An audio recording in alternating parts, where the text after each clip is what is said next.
चंद्रयान 3 में किस परमाणु तकनीक का उपयोग किया गया था, इसका क्या मकसद था और क्यों इसरो के मिशनों के लिए ये साबित हुआ फायदेमंद।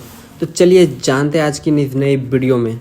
चंद्रयान 3 अब तक चंद्रमा की सतह पर अस्थायी रूप से स्लीप मोड में है, फिर भी अंतरिक्ष यान से जुड़े हर नए खुलासे और सूचनाएं लोगों को आश्चर्यचकित कर रहे हैं।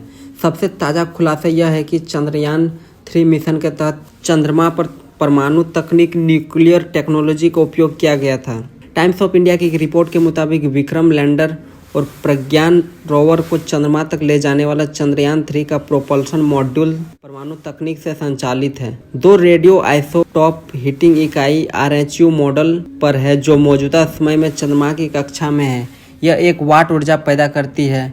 इस हीटिंग यूनिट की कार्यप्रणाली भविष्य में चंद्रमा पर लंबे समय तक चलने वाले परमाणु आधारित मिशनों के लिए तैयार करती है। Radio isotope heating unit RHU एक उपकरण है जो विशिष्ट आइसोटॉप के रेडियो धर्मी क्षय से पैदा ऊर्जा का उपयोग करके गर्मी उत्पन्न करता है। यह एक अंतरिक्ष यान पर RHU लगाया जाता है तो उसका पहला काम अंतरिक्ष की ठंडक में यान पर लगे विभिन्न उपकरणों के लिए गर्मी का एक भरोसेमंद और लंबे समय तक चलने वाला स्रोत प्रदान करना होता है।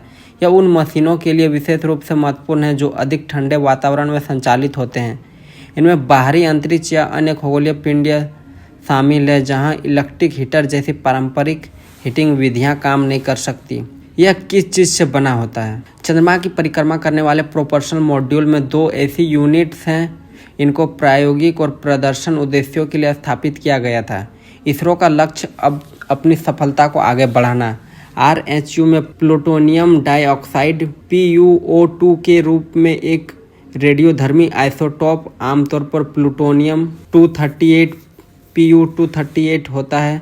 यह आइसोटॉप का समय बीतने के साथ क्षय हो जाता है। इस क्षय प्रक्रिया से गर्मी पैदा होती है और उसकी मात्रा पूर्वानुमित होती है। इस ऊष्मा का उपयोग अंतरिक्ष यानी या विशिष्ट घटकों जैसे वैज्ञानिक उपकरण, ईंधन टैंक या महत्वपूर्ण इलेक्ट्रॉनिक्स के भीतर तापमान बनाए रखने के लिए किया जाता है। इसका उपयोग क्यों किया जाता है? रेडियो आइसोटॉप हीटिंग यूनिट का उपयोग करने का एक बड़ा फायदा यह है कि मिशन को लंबा जीवन देता है।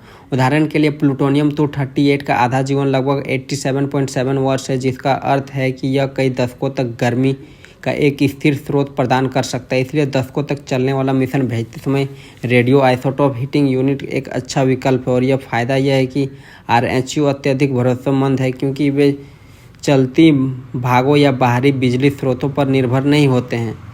यह उन्हें मानव रहित मिशनों के लिए आदर्श बनाता है जिन्हें लंबे समय तक कठोर परिस्थितियों का सामना करना पड़ता है।